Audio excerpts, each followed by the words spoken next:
Meanwhile, last weekend in Charlottesville, Virginia, torch-bearing protesters, including white nationalist Richard Spencer, marched against the removal of a Robert E. Lee statue there.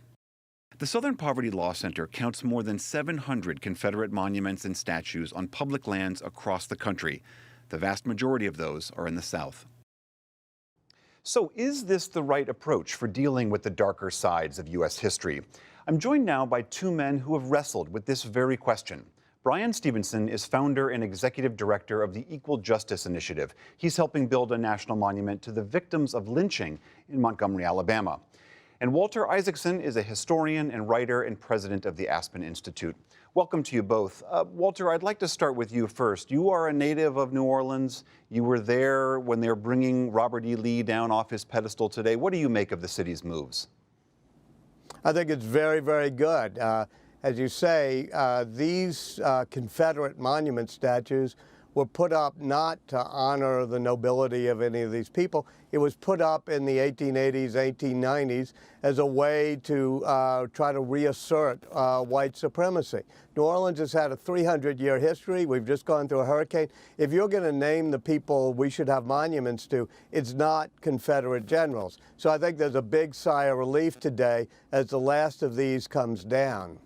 Bryan Stevenson, what is your reaction to this? How does this sit with you? Well, I think it's also very long overdue and a really important step for one of America's great cities that wants to be open and inviting to all the people of the world. And I think this legacy of racial inequality and segregation has really put a cloud over New Orleans, and these statutes and monuments have reflected that cloud more powerfully than anything. These totems are made of concrete and steel and bronze, but they have been screaming at African Americans for decades. And what they've been screaming is this narrative of racial difference, this history of white supremacy. So I think this is long overdue, and part of that has to do with the legacy. You know, I don't think the great evil of American slavery was involuntary servitude and forced labor. I think the real evil of American slavery was this narrative of racial difference. We created the ideology of white supremacy that we made up. We said black people are different than white people. They're not fully human. Our courts held that black people were only 3/5 human. And our 13th Amendment dealt with involuntary servitude and forced labor, but it didn't deal with this ideology of white supremacy. And because of that, I don't think slavery ended in 1865. I think it just evolved. And the proof of that was the erection of these narratives, these monuments and totems, which came after a violent resistance, as Walter said, to racial equality. And they've been there for decades screaming that that narrative of racial difference, that resistance to the end of emancipation, to integration, is something worth honoring. And I think that has to change if we're going to be a country that makes progress in dealing with racial inequality. I would agree that it was good to have the discussion too, Bryan, which helped this city. I mean, when I was first asked to be on the Tricentennial Commission down here, Wynton Marsalis said, "I'll do it with you if we take down Robert E. Lee." And I said, well, I never paid much attention to Robert E. Lee when you go around Lee Circle. And Wynton said, I did, we did.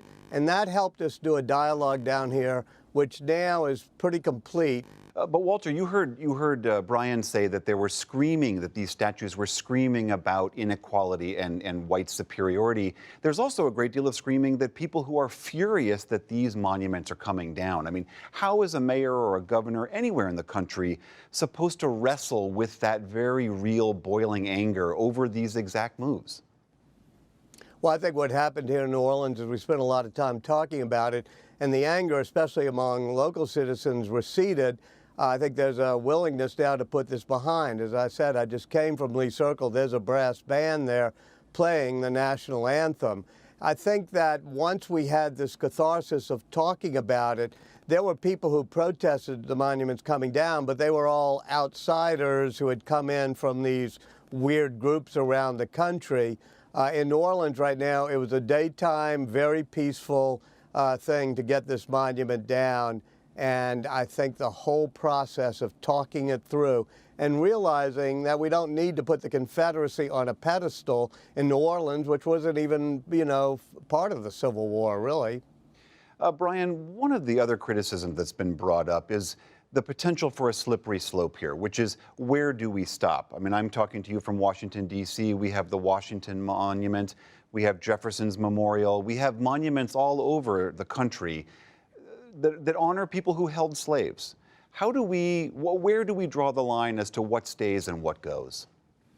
Well, I think it's important to have a conversation about what we honor and why. But I think there's a huge difference between Robert E. Lee and Jefferson Davis and people who were the architects and defenders of slavery, people who were actually considered traitors and treasonous, many of whom thought should be hanged after the Civil War. And I think it's just a radical difference between what we see in the American South. I mean, we have states like my state of Alabama, where Confederate Memorial Day is a state holiday, where Jefferson Davis's birthday is a state holiday. That's very far away from the conversations that we're having in other parts of the country. And I think it does matter. We talk about memorials a lot. We have a 9/11 memorial in this country because what happened on 9/11 was significant to the nation, to its history, to its culture. And we believe in the power of memorials to say something about who we are. That doesn't mean that if a nation put up a statute honoring Osama bin Laden, we would think that that's acceptable. We would be absolutely provoked by that. And so there is a way to think about what we honor that reflects who we are, what we think is significant. The greatest person, the most influential person of the 20th century was arguably Adolf Hitler. That doesn't mean that there should be statues of him in Germany. We'd be very provoked by that. And so I do think we have to ask hard questions. And I think on the question of the Confederacy, and the architects and defenders of white supremacy, symbols of resistance to integration, there should be no debate. We cannot move forward if we actually think there's something acceptable about honoring that legacy.